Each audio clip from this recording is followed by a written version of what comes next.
Hi and welcome to my channel Code Course Chronicles. My name is Shruti. I'm a Salesforce consultant. Today we are going to discuss about the questions which I had to adhere to from the past 2 days. Basically, it's into the mini project which I had created a few hours back, and they wanted these questions to be answered along with few other questions which are relatable. So, first question: what are the main point and click tools used by Salesforce admin? So the point and click tools used by admin are directive and clear, like Jira, inheritance to the context, and and change set are the main inherited point and click tools used by Salesforce admin.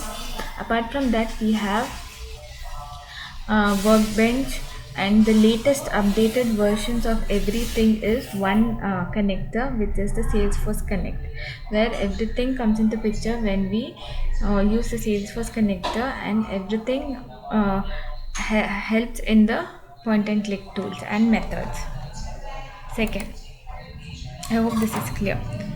Second, do you need Apex coding to build basic Salesforce admin apps?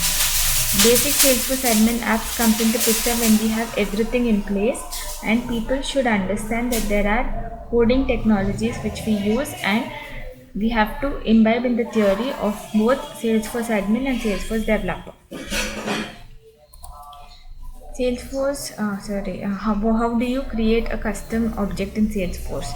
So we create a custom object in Salesforce with a theory that there are options like go to the setup, create an object, and then the theory comes into picture when the project which I had asked you for, that is leave management system, that I will place everything tomorrow as a assignment. You have to complete it, and then I'll show it in direct methods of the problematic statement if you want. Else I'll continue with other topics as well. But tomorrow's session is very important, where I'm going to show how the mini project will help you in your future.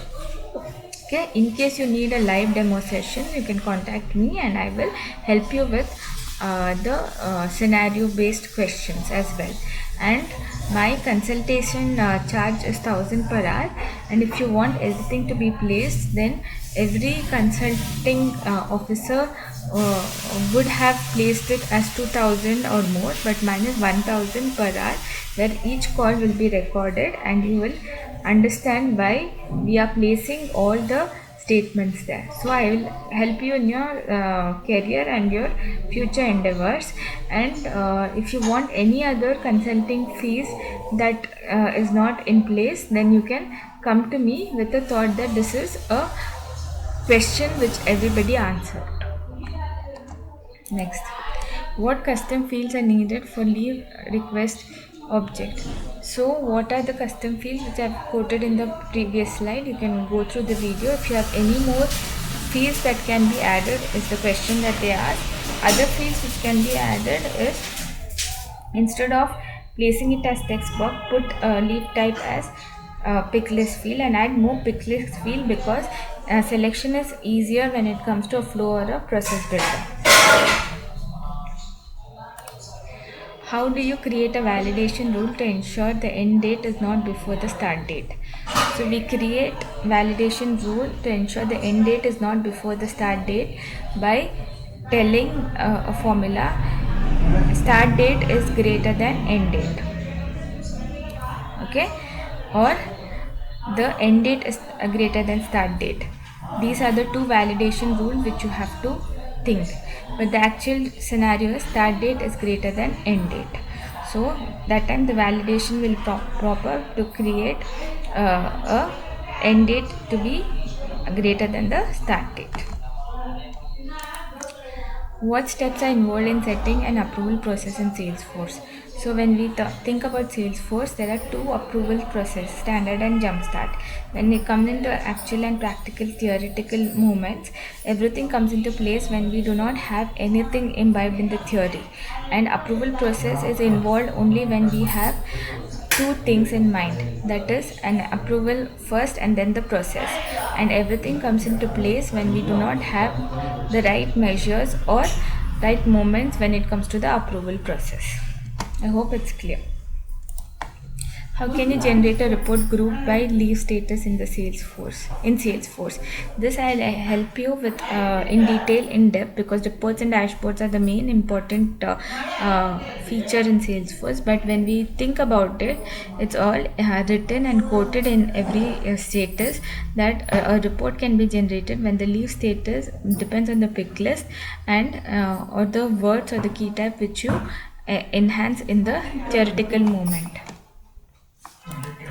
What are common use cases for using flows or process builder? There are many use cases, but one use case is when you create a leave application management. There should be email generated when all the leads are generated, opportunities are generated, accounts are generated, and contacts are generated, and it should come as an opportunity at the end.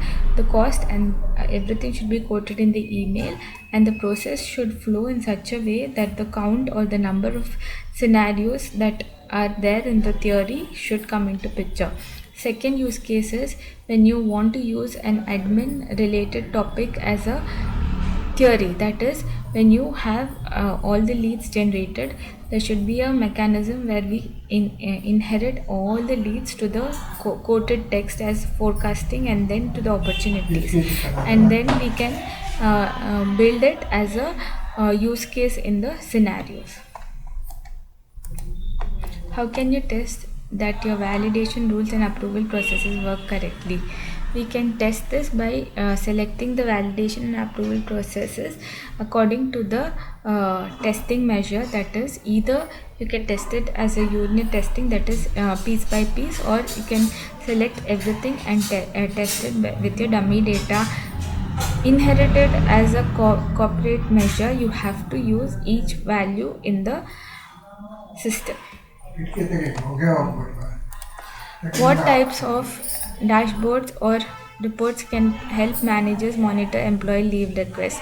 Anything that can place in the report or leave management system comes into picture when we have leaves and types in the system. But when we talk about it, it's all in the inherited code that dashboards are of two types, dynamic and standard dashboards, and everything comes into place when the leave requests are monitored by others. I hope this helped you in understanding the requests that can be processed in the mini project. And if you have any other theories which you want me to quote in my videos, you can please contact me in the email address and the number quoted in the description. My email address is shruthinarasi@gmail.com. I repeat, shruthinarasi@gmail.com. Again I repeat, shruthinarasi@gmail.com. And please do like, share and subscribe and comment on my channel. And any doubts or any queries, you can contact me to the number and email address which I've sent, or you can comment below.